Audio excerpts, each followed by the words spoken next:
The time to build is upon us. With great power comes great responsibility. You know the greatest danger facing us? Ourselves. An irrational fear of the unknown. Not because they are easy, but because they are hard. This is the Superhuman Academy podcast. Well, I am excited to be back. I think I kind of interrogated you in our first conversation, but we had a really intense, 7 minutes together or something like that. So I'm excited to Yeah, it was the extend point when you said, "Okay, you passed." I was like, "Whew, okay, we did." So if I remember correctly, you teach, coach people in conscious communication. I like the word conscious in there. Yes, communication skills, communication strategies to help their structure, their content so that it's memorable, so that it's understandable, their delivery techniques so that their way they're communicating is congruent with their message, and a lot around presence. Like, what are the set of beliefs, the experiences that are driving the way that we innately show up in different situations? Okay. So if you're up for it, what I would like to do is, rather than talk about conscious communication and these skills in the abstract, is attempt to just practice together. And if you'd be willing to name and label what you're seeing in real time, what's coming up, like you can pause, here's what that was, either anything you see from me or that you're doing. And I would just enjoy the real world experience of what you're talking about rather than the lecture style discussion. I'm I'm down. Let's play. I like that. So, and I invite you to call out for myself. I'll do a little self calling out as well. But yeah, Mhm. let's play. So already I noticed, just then you stepped back and you were using what I've heard people call this illustrators, and you were kind of walking forward with your hands a little bit. Do you generally use a lot of hand language? Do you use that very consciously, intentionally? Is it kind of subconscious? What is that for you? Appreciate the question. And there's so much that I want to download right now. I'm going to resist the urge, but our communication is majority through our bodies. Mhm. What we perceive visually, energetically from another person is translated way faster in our brains. The amygdala is, looking for threats, so constantly making sure that we're okay. So we're reading a person's body, we're reading their energy, their tone of voice, and then we process their words. Because of that, illustrators, I like that word, I call them gestures. The importance of using those in order to two things. One, create energy, demonstrate a sense of energy. The goal of a communicator is to raise the energy of the room just a little bit, not bombastically. That becomes salesperson. You don't want that, but you want to not appear dead or non-responsive, right? So you want to move to show some aliveness. Two, people love to see your hands. Get your hands into the screen in the first 5 minutes because it viscerally tells the audience, I don't have a weapon. I'm not going to hurt you. I'm not going to hurt myself. So something happens viscerally when my listener sees my hands. They're 5% of my body can calm down a little bit more and I can pay attention. So I'm creating a sense of energy movement and I'm signaling, I'm safe. You can listen to me. I'm not going to hurt anybody. I'm also very, have a lot of energy. I'm standing up right now. Like, we're filming, so there's a part of my mind that's like, oh, I want to make sure that I get this right, so that my energy is higher. So I need a way of releasing that, and I use gestures and movement to help move that myself. That's what works for me. What sort of energy are you getting from me right now as I was listening to you? I sense.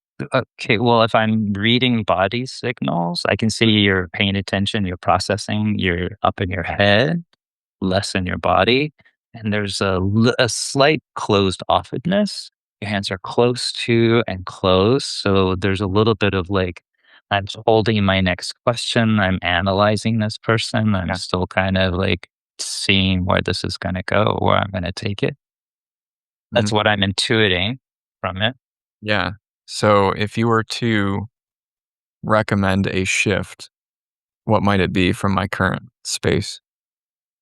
Well, first of all, start with your body. Start with your breath. Take a full breath. Let your hands loose, shoulders back.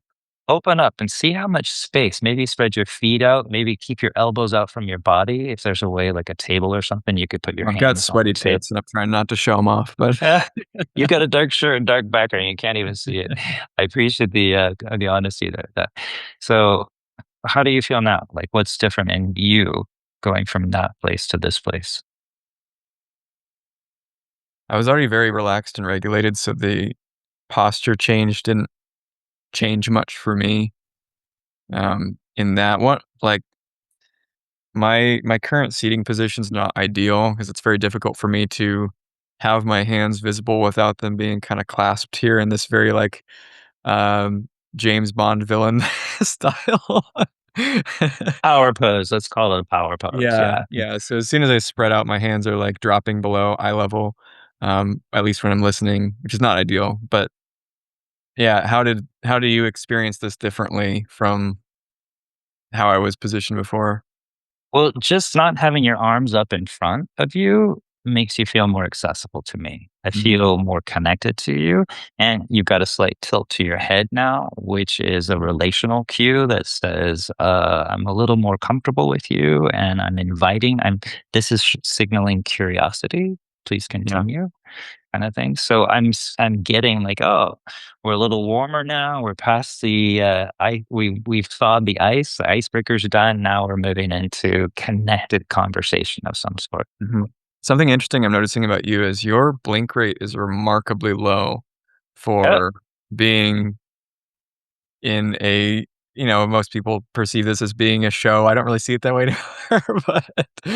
but being on a recorded, experience and communicating, like, you're not showing a lot of signs that you're internally processing very much. It's Mm. which I would read as being you've said these things so many times before that you don't have to think about it very much, but you're also managing to regulate and relax yourself so that your nervous system seems pretty under control. Now you're blinking a little bit more, so maybe you're thinking about that. Well, I don't know that I've ever paid a lot of attention to my blink rate, and now Well, I'm as soon going as you do, to you start to quite blink a bunch, intensely so like, you oh, wait a minute, wait a minute. Um, Yeah. I do process pretty fast, and I do tend to find ways to self-regulate, especially at the beginning. So Mhm, I do feel pretty calm, and you're not coming at me, so I feel relaxed. mhm. Yeah, I'm curious, do you have a sort of natural comfort with I saw that deep breath there. Do you have a sort of natural comfort, in front of others speaking, or were these all skills that you very intentionally cultivated? Very intentionally cultivated. The very first time I got up and spoke in front of a live audience, my voice started to pitch up and then get really high, and it's just Mhm, it completely escaped me. mm, And I was so perplexed by how my body had betrayed me that I was like, "Oh no, we are going to figure this one out. Like, I will not let my body do that to me again." I mean, I wasn't embarrassed. I was just confused. Like, how could my body go in such a different direction than I intended? mm, And so, yeah, I intentionally immersed myself in the fire. There are, when it comes to public speaking or getting over the fear of speaking, there's two methods, right? You can do the immersion method where you just keep getting up in front of folks until you get past the sweat and all that, or the exposure where you just do little steps, which to each their own, however you want to do it. One of my very best friends is a introvert as well, and he started coming to my boot camp classes, and wow, watching him sweat those first 3 times, but within, like, 2 months, he was feeling relaxed enough that he started chatting with other people in the room. He mhm. initiated conversations. It was like, "Wow, who is this person?" And then he was telling me later on, "I went to a bar and I just started conversations," and I'm like, "Way to go, man." So, How long yeah, ago was that first speaking event for you? 20 plus years. My father was a public speaker. Yeah, he spoke at conferences. A public speaker makes it sound really big. He spoke at conferences, and he would come back so lit up from the Mhm, experience, and I was like, "Oh, man, that's gotta be I wanna do that." So when I got to college, I actually jumped on stages, and that's when my voice betrayed me, and I started analyzing this thing. I'm a very Yeah. I'm like analytical person, and Mhm. so I was like, I got to figure this out. And um, yeah, so in college, I started speaking mostly on multicultural issue, on team building, on leadership, and I found that people coming up to me and like, "Hey, how did you manage yourself up there? Hey, that was great. How do you do that?" And I wanted to find ways to share it with other people, so I started creating frameworks and techniques that other people could follow. And 20 years later, here we are. You almost described yourself as intellectual, and then you switched it to analytical. I'm curious what was going on there. It seemed intentional. And well, I like to be precise with my words, and I meant to say analytical as in I like to analyze things a lot. I I I don't know. I think I toe the line between intellectual and emotional. Like I go back and forth quite a bit. Mhm. What about you? Do you describe yourself more intellectual, emotional, somatic? Mm. I would have said intellectual for most of my life. That has changed significantly in the past year, just balancing out more, tuning in more. I've learned that my body is a lot more intelligent than I used to give it credit for. And it also I didn't realize that in order to understand another person well and deeply, no matter how effectively you can intellectually model them and describe them, their psychological traits and things like that, it's very difficult to communicate with somebody unless you can tune into what they're feeling in the moment. And your conscious, we'll call it not conscious, we'll call it our frontal, more executive brain is not particularly skilled at picking those things up, but our body really is, and our subconscious.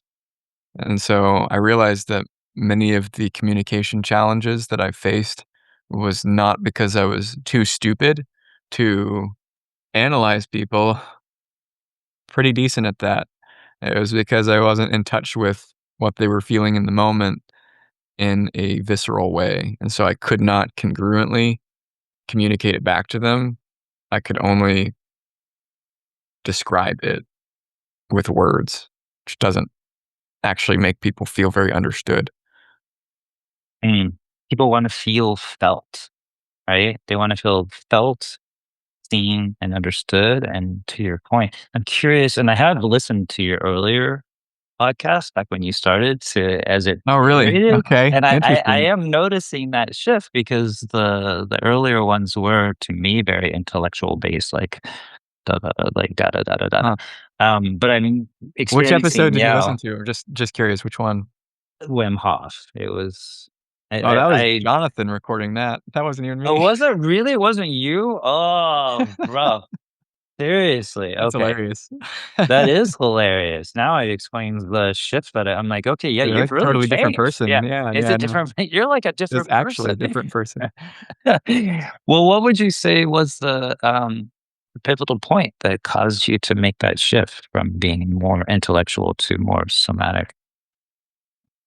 Yeah, I don't know that I've fully, like, shifted over to the other side so much as just been building up on the balancing it out, but my mentor had me do an exercise where, he said, "Write down 200 positive feeling words," positive kind of in quotes, 200 negative feeling words from your head, don't use any external reference. Wow, you're mirroring me like crazy. Just picking that up. Um, I'm like, this is such a great technique. I'm glad people are hearing this. What a great way yeah, so to it was all from my head, like, no, don't I talked to people about it a little bit just for fun to hear, but, like, not using AI or Google or whatever, dictionary. And at first, that sounded like a very daunting task, but I was game, so I started writing, and I got up to like 1,350 words or something. Oh, And part of the way through, at first, it was very much a language exercise. I even did it alphabetically at first. I was like, okay, feeling words starting with an A. Accepting, affable. I don't know, admiring. I just would go through A words. But then at some point, I noticed that when I would think of a word, I would get this little flicker, like this little phantom sensation. I just started paying attention. I was like, "What was that? That's strange. What was that little flicker?" And I noticed that as I was activating the word, my I was activating the feeling to a very small degree in my body, and the more I paid attention to it, the more I was like, "Oh, like, I can actually, in real time, distinguish between, like, happy and joyful. They're not the same feeling, or exultant and triumphant are actually slightly different." And if I tried to define those words, they'd probably sound basically the same. But now if I can describe it somatically, I can actually describe the difference between triumphant, which has me puff out my chest, shoulders back, kind of furrow my brow, lift my chin in the air, versus exultant has me wanting to I have this feeling of wanting to shout, which I don't have with triumphant. Like, there's just these little somatic nuances that are not necessarily obvious in the definitions. And so as I was doing this exercise, I suddenly it's like my eyes were opened to, "Oh, wow, like, that's what that somatic intelligence is," of like, it can tell me with incredible density of information what these different feelings are, and I just haven't been listening. I wasn't even aware that that was happening. And so that really was the start for me, and then I started getting obsessed with just throughout the day, just describing, "What am I feeling right now?" and trying to come up with at least 5 different feelings every time I did that. Um, just totally love it. fleshed out my, emotional vocabulary and ability to access and name and label what was going on. Love it. I kind of followed it. First of all, I love the idea of training the brain to tune into the body and associate that way. Um, and you're kind of mentioning this, but you didn't get specific. And I don't want to pour words in your mouth. For me, I want to know, where does happiness live in my body? Like, where do I feel it? So that now I can read the body. I can do it in reverse. Like, oh, I'm Yeah, having right. like this pain right here. Oh, that's associated with shame. Okay, I'm feeling shame. Okay, that's Yeah, interesting. Well, that's usually back here for me. But like, oh, this is more grief. Like, if I have like something happening here, it's like, oh, what is it?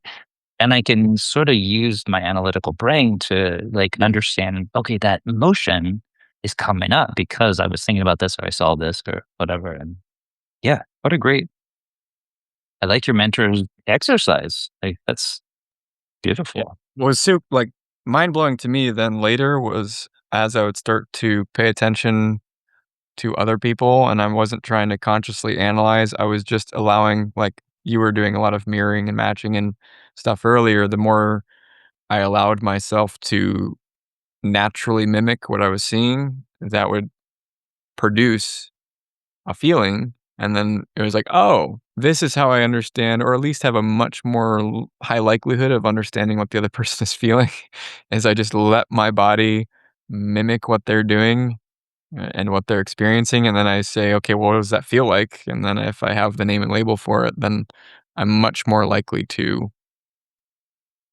be able to send it back to them, and it's like, "It seems like you might be experiencing some grief or sadness. Is is that what you're experiencing?" And the most of the time, it's at least close enough that, like, maybe it's not grief quite, but it's like disappointment. Oh, okay, like, same universe, maybe not exactly right, but that totally unlocked much deeper opportunities for connection for me.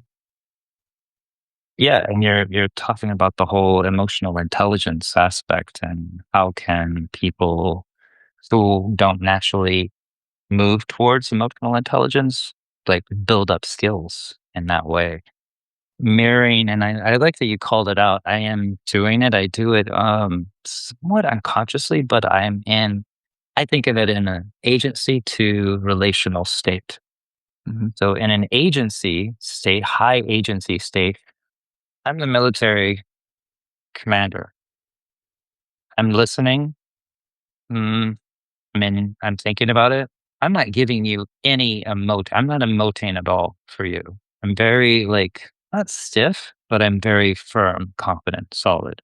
And then to the other side is the kindergarten teacher. I'm gonna make you feel comfortable, man. I'm gonna like use a lot of movement. I'm gonna tilt my head. I'm gonna lean in. I'm gonna keep myself kind of small. Like there's a whole set of behaviors and physical Mhm. attributes that go on that continuum from one to the next. And mirroring when I want somebody to continue speaking, mirroring in a relational way, it's gonna invite them to get a sense that it's safe to continue communicating that way. Um, Mhm. and I think it's especially important when we're virtual like this too, because you're only getting a little postage stamp of my entire Yeah. body. So I'm, Knocked over my water. oh man, not on your keyboard, I hope. No, no, it's okay. It's a closed bottle. It's just Uh, loud. It probably didn't pick up. Right. It didn't. But you get the movements are amplified in a smaller space and the intentionality of mirroring so that if I want to create that sense of relational and keep opening up and talking, I'm going to keep mirroring for that. So yeah, there's a lot to unpack what you just said. I love it. Is congruence something that you consciously teach? Is that word in your vernacular? Do you use a different term? Do you know what I'm talking about? I do. And it is about congruence. There needs to be congruence between what you say and how you say it, or people, our physiology, we will pick it up. We're human antennas. We will tune like, oh, there's something out of sync. And I don't know if it's what they're saying or how they're saying, but something tells me not to trust exactly what they're saying. So congruence is the key. I don't use the word Okay. be- Interesting. because it feels like a grade. I'm grading them. It feels like this thing that they have to perform or do. So I will coach all the way around the concept of congruent without ever calling out somebody as being congruent or incongruent so that they don't Hmm. get this measuring stick in their head and this sense of like, oh, am I congruent? And they get up here and get lost in it. Does that make sense? Yeah, I'm curious what that looks like in practice. So if you were coaching me, what might that look like? You kind of like what shift would you offer? You asked me earlier. But rather than saying, well, it feels like what you're saying right now doesn't feel congruent to how you're saying it, Mhm. I would say, hey, try saying that from a different place. Try shifting your body to the other side and say it again. Try adopting an accent and see what that brings out so that it breaks down whatever is creating the discongruent. And once they become congruent, then we unpack it. Oh, okay. So what changed? What Mm. happened Yeah. for you? What did you notice? Ah, so you have this belief that you don't have the exact data on that specific thing. So you can't in full confidence speak on that topic. And so you were creating this incongruent state in the way you were presenting. And by shifting, you were able to adopt a different approach to it, and different words came out. You weren't mitigating as much and you weren't trying to overshoot it as much, and it came out more natural. I will offer, uh, I don't know if I want to put a percentage on it, but like 9 times out of 10, adopting a different accent and trying to say the same thing will access different parts of the brain and allow a person to find the correct, not correct, the better way of saying it rather than like searching for that word. As silly as it sounds. Huh. Okay. So Tell me about something that is difficult for you to explain. difficult to explain. Ooh. The lexical analysis, the 7 factors and 14 sub-factors that are measurable and observable around consciousness and awareness power. How about that? Where did you find that? Did I send Oh, that I to don't you? know. I do my research. No, seriously, where did you find that? I'm so curious. I didn't even realize I'd put that out there in the public place. Oh, did you not want to, or editing Oh no, that you're part out? good. You're good. Maybe I Okay, talked about it in an episode. I don't remember. tell me about it. Okay. Okay. You have to tell me where you found that though. I'm so curious. I don't remember talking about it in an episode, but I may have.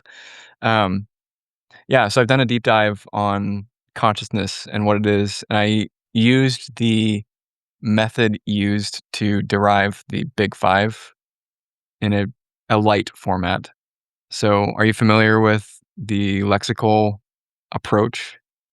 Mm-mm. Okay. So if you want to define a construct, especially an abstract construct, so for the Big Five, the construct was personality, and the researchers were attempting to create the most robust model to explain what personality is and figure out what it is.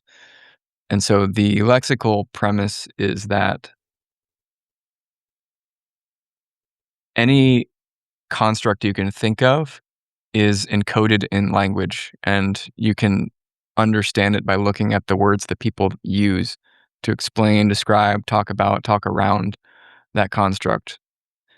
And so, in order to figure out what personality is, practically speaking, they looked through literature across different cultures, across time, and everyday language that people use to talk about personality. And they took all these words, put them into semantic clusters, and so factor analysis tries to divide up that um, word cloud as distinctly as possible. So you have these factors that are overlapping as little as possible while covering as much of the space as possible. That's how you get the most efficient factor analysis. You name those factors in a way that makes sense lexically, like based on what word would be most representative of the meaning that's captured by that word cloud. And that's your factor analysis. So when they did that for the Big Five, or for personality, they got 5 factors that each broke down pretty cleanly into 2 subfactors for what sometimes is called the Big Ten. I took the same approach for consciousness. I took the word consciousness, and then I did what I could do. It's a little difficult with a one-man show, but AI has made it easier to follow the same methodology, and it ended up breaking out into 2 super factors, awareness and power. Each of those broke down into subfactors, ended up being 14 subfactors. I won't go through all of those, but 7 factors, 14 subfactors. And I have used that to break down consciousness into observable behaviors. And so it's possible to observe a person, place, thing, organization, whatever, and then across all of those different categories to assess how conscious it is, or at least how conscious it appears to be based on what's observable. Great, and your listeners are going to want to know more. Everybody's going to want Or they're gonna be everything that sleeping, I don't know. Oh, no. I have a feeling your listeners are really tuned into this type of like this is like a chocolate, like a nice creamy chocolate for me, dark chocolate. Okay, let's break down what just happened. Yeah. 2 things. One, let's talk about the physiology. You maintain the physiology of what you're in right now, sort of lean forward, you're on your elbows, kind of talking into the mic. When Mhm. I shifted into a relational state, you shifted, you backed up, you started using your hands and moving. When I went back into high agency military, you went back into this. Did you feel you were reacting to me, or was it content driven? I believe that I was reacting to you, but in the moment, I was not aware of it. It was just a shift that you make. And so, like, as a coach, I'm looking, is this a content driven behavioral change, or are you reacting to the thing? So, the second thing is like, now explain to me lexical analysis and whatever accent you can do. Half as many words as you did it the first time, but use what accents can you do? I don't know. I don't really do accents much. Can you do a New Yorker? Can you do a New Yorker? No. Can you do a Southern drawl? Maybe a little Let me Southern think. drawl. Can you be like totally like LA? Like, I mean, totally, right? Which one? Like, you don't have to pick any of those. Like, Let's see.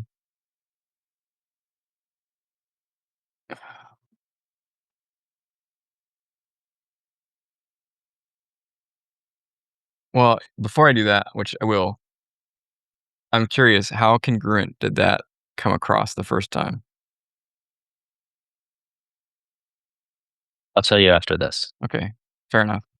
Okay. Yeah, I'm really struggling to think of an accent that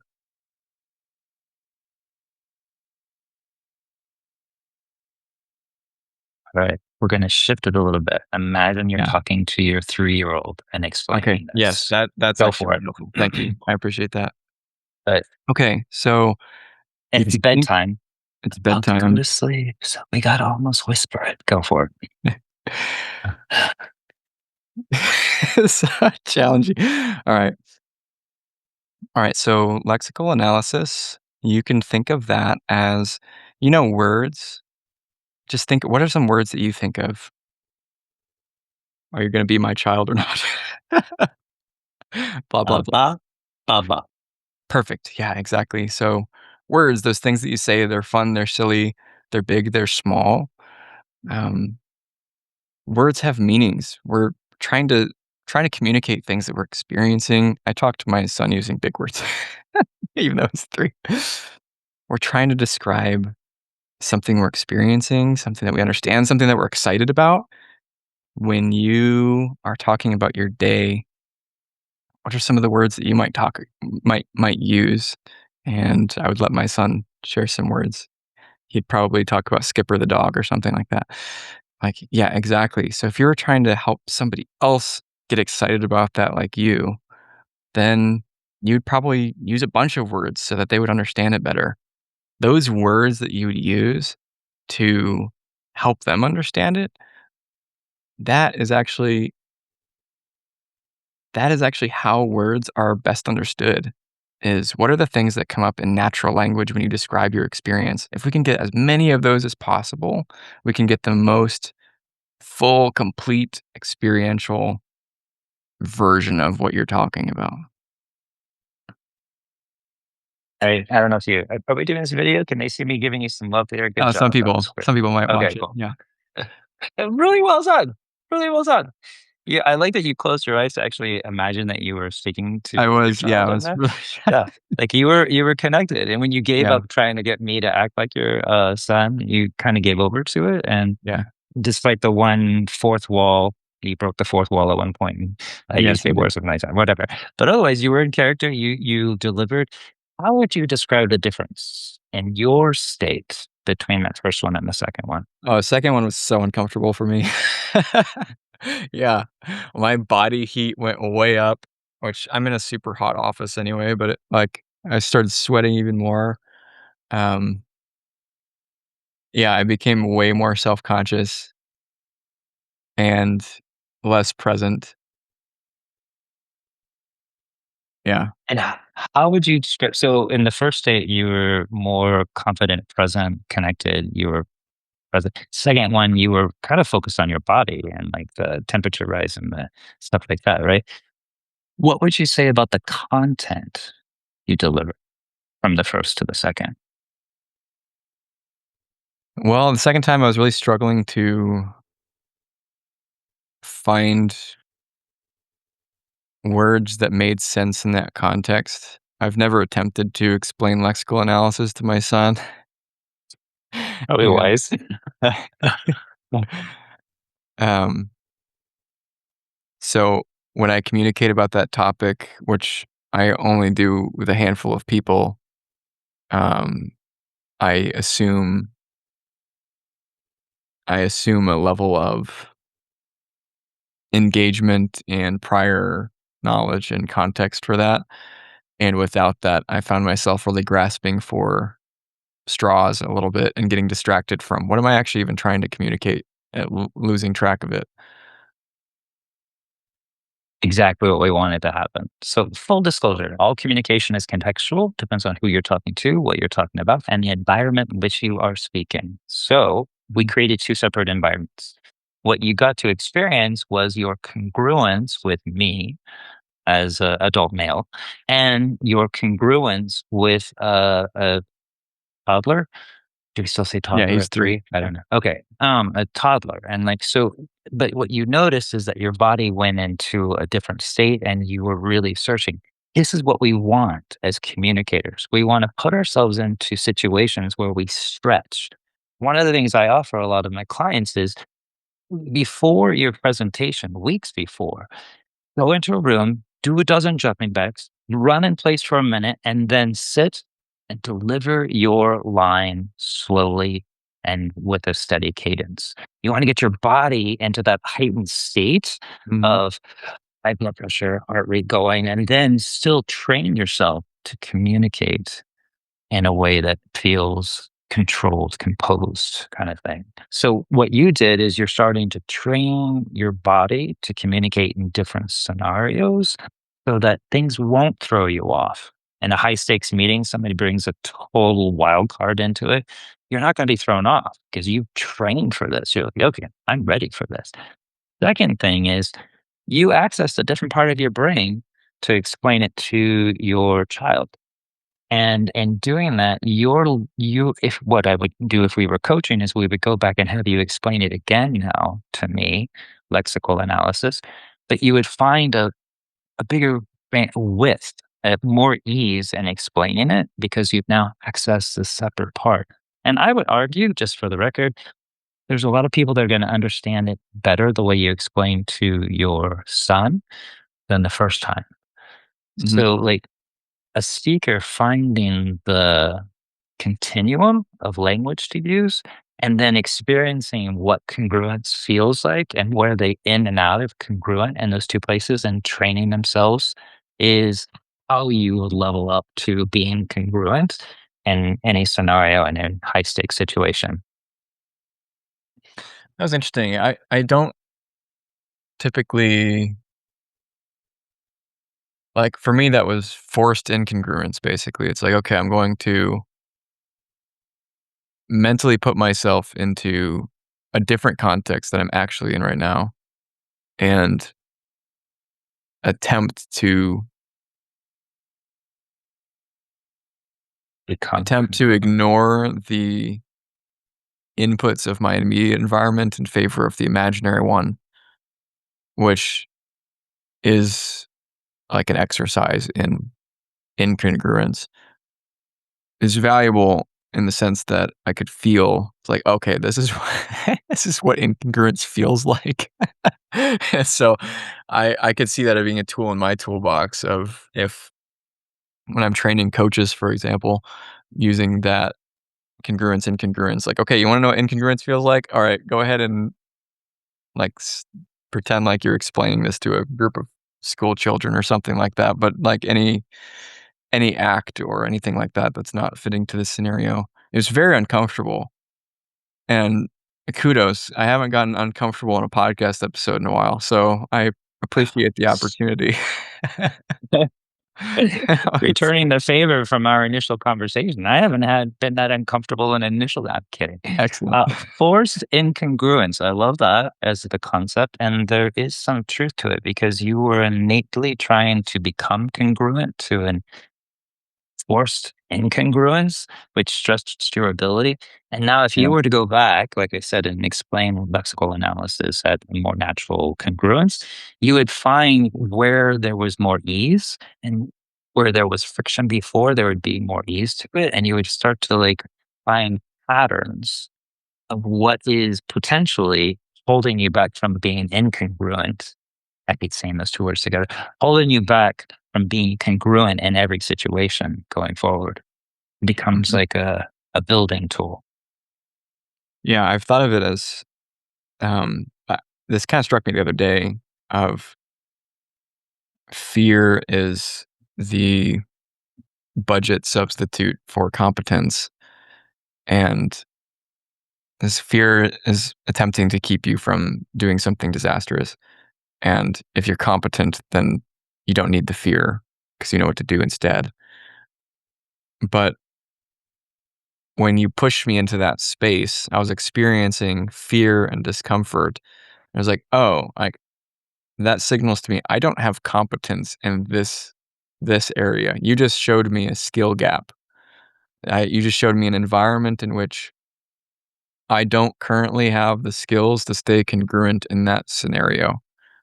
And I think this is me processing out loud. I think the point you were making is that is the opportunity. How do you become congruent? Well, the only way to do that is to reference back to what you said before, either exposure or immersion. I have to put myself into that experience.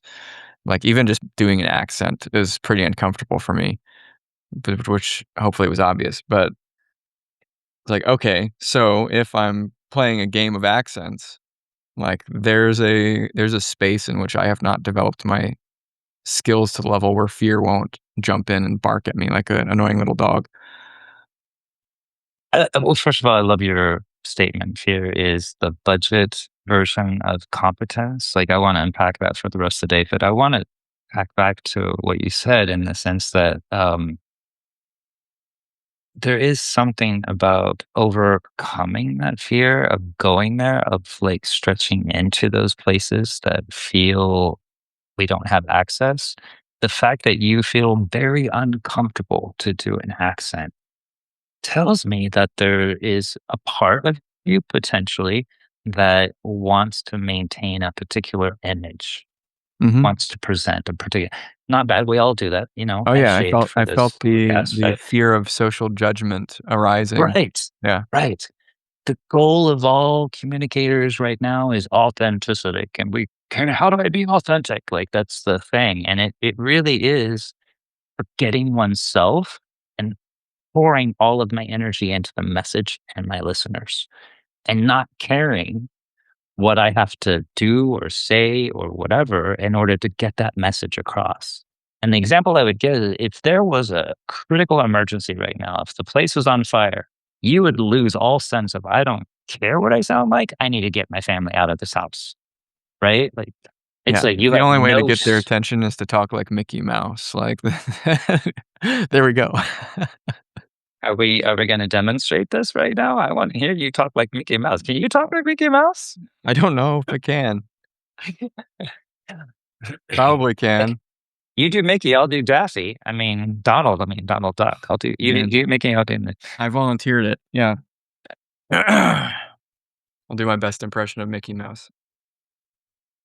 Uh-huh. I'm Mickey Mouse. How's that? Oh my god. Dude, you lied to me. You said I can't do accents. That was on point.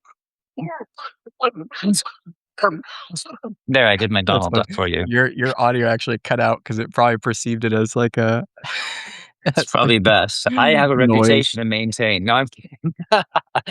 Oh, but it's like finding where you are on that self-focus in communication and learning to push past it. It doesn't matter what I look like. It doesn't matter what they Mhm. think of me.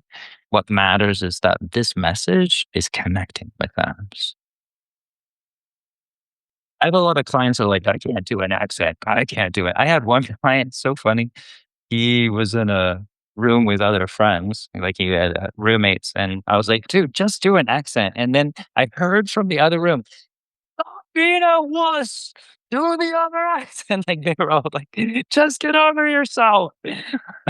Yeah. Yeah, it is uncomfortable, but it's allowing ourselves to be seen a little bit outside of our comfort zone where more authenticity comes out and we learn how to access greater parts of our mental clarity around words and find more physical congruence with the moment.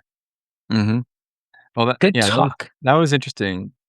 I I saw that or I felt that little little ego, um, it's almost like a minion. Have you seen the Minion movies? I think I've only seen the first one, but, like They didn't get better. I'm sorry, but yeah, I kept hoping because I love those guys.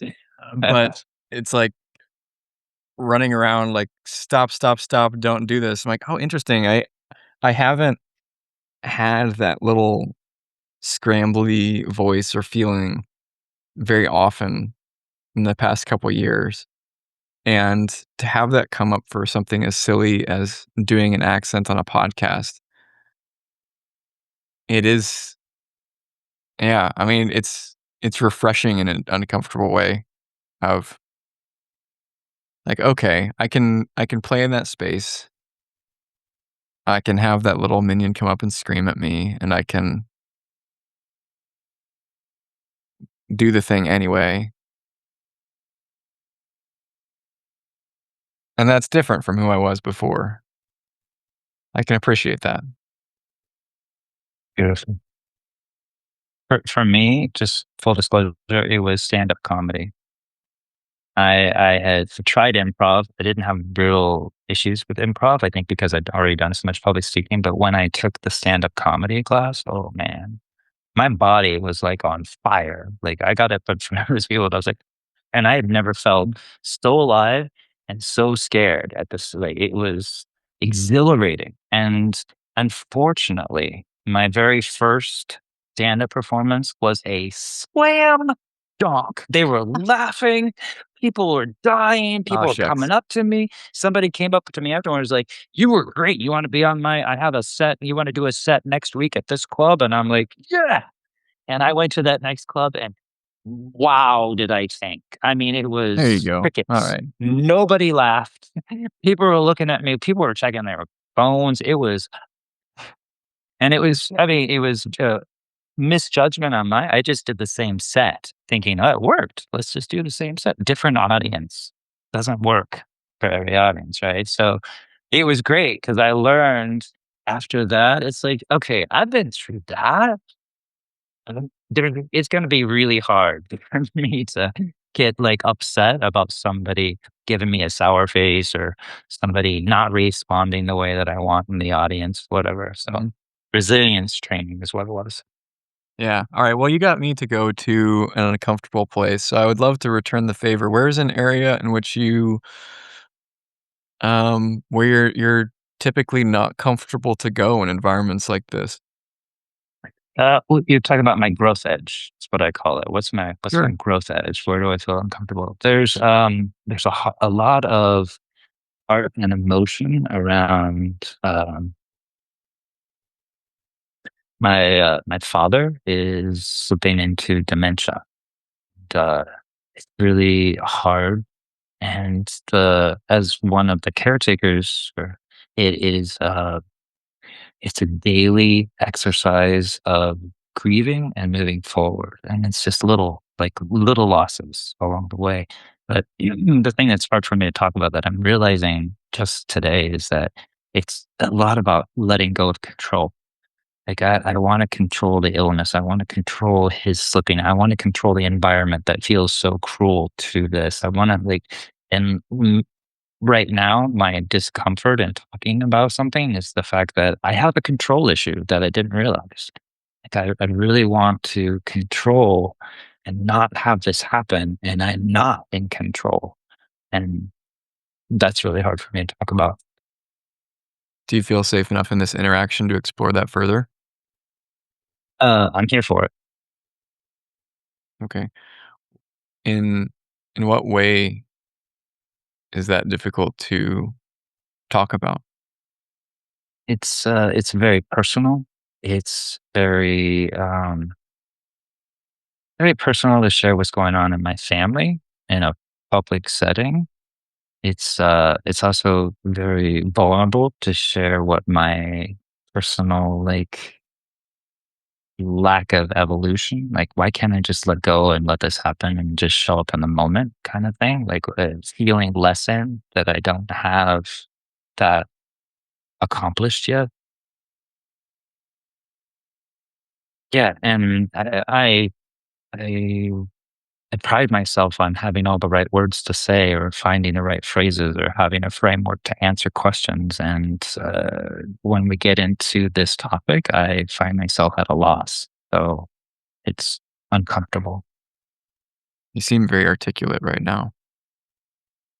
I sometimes go into a high agency mode where I might even start using unnecessarily large words to make myself sound a Mm, little bit more put together. And so it's that performative side that learned how to look the part when I'm in that place. So, yeah, I wouldn't call it a shadow necessarily. Maybe it's more of just like a shadow caretaker of my vulnerability being on display. So do you find the communication skills that you use and that you teach sometimes act as a crutch or a way of avoiding engaging in situations you're not comfortable with? Mm. I don't know that it becomes a way of avoiding. Um, it can become a crutch where I can almost sound robotic, trying to follow my framework for the situation. Um, I don't think it's about avoiding it though. And oftentimes I will go right through an experience and look back and be like, I teach this stuff. I know how to do that. Why didn't I like meet the moment with what I'm teaching? Am I still learning this stuff too? I guess I am. And what's the uncomfortable immersion exposure step for you in that? And it really feels like this is the first time I've admitted any of this or shared any of this publicly. So um, there's more to it. There's a simmering, boiling anger at God, at society, for allowing this to happen, for not taking care of the people that are taken care of and the people that need. Like, why is America set up this way? Not to support people in these situations. Why does it have to be so hard? Um, yeah, Thank you for sharing and yeah. honor that. Appreciate it. Thank you. And I mean, just for your like, since you were asking, I've got both hands like solidly flat on the table to hold myself. I got my feet wide, feet planted to hold myself. So like I'm self-regulating by holding my body in a very like controlled state as I'm like going through this. So um yeah,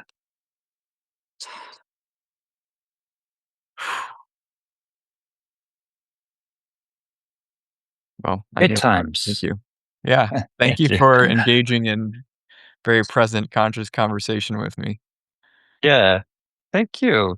I enjoy your podcast a lot. I enjoy the way your mind works. I also, I've done a lot of podcasts. This has been a very unique and fun one, to be honest. Thank you. Yeah, this is the hardest episode for me in a long time. Doing a Mickey Mouse impression, man. That's got to go in the intro, man. You got to put that in the intro. There's no intro. People will just get Oh, to it. And well, we have 5 minutes. What would 2 questions. First is if you knew that everyone in the world was going to listen to you and really listen to you for the next 45 seconds. Got it. You're in the earpiece, full attention. What would you say? you have a voice. Use it. You're more powerful than you think. People want to hear you. And all of human evolution is depending on you expressing your authentic self to the world. Go out there, be bold, be brave, do it. And if you're open to people reaching out to you or exploring what you use your voice to share, how might they do that? I think I welcome conversations around empowering communications, and you can find me at clearandcompellingplaybook.com. It's my book. It's going to be out next week. Clearandcompellingplaybook.com, or LinkedIn. Either way. Okay. Clearandcompellingplaybook.com. That's it. Okay. So make sure that was clear and compelling for everyone listening. Yes. The Superhuman Academy podcast is hosted by Collin Jewett and designed and edited by Army Cinco, with original music by Joshua Schunig and voiceovers by Corey Page Schunig. That's me. You can find past episodes and resources, as well as access to the ever-growing Superhuman Academy community at superhumanacademy.com. If you like the show, don't forget to subscribe and leave us a review on your podcast platform of choice.